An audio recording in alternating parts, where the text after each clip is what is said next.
আসসালামু আলাইকুম। Brothers body builders থেকে এই গাড়িটি সম্পূর্ণ কমপ্লিট করা হয়েছে।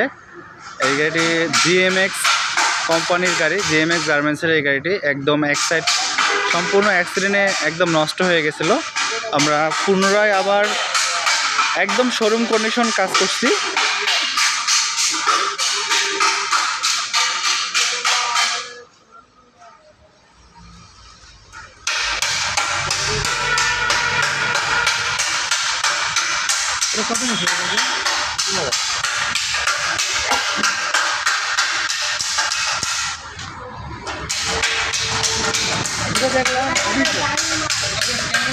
একদম অরিজিনাল কালারের মতো, সেম অরিজিনাল কালার, গ্লেসিং, কোনো রঙের মধ্যে কোনো স্পট নাই, একদম গ্লেসিং।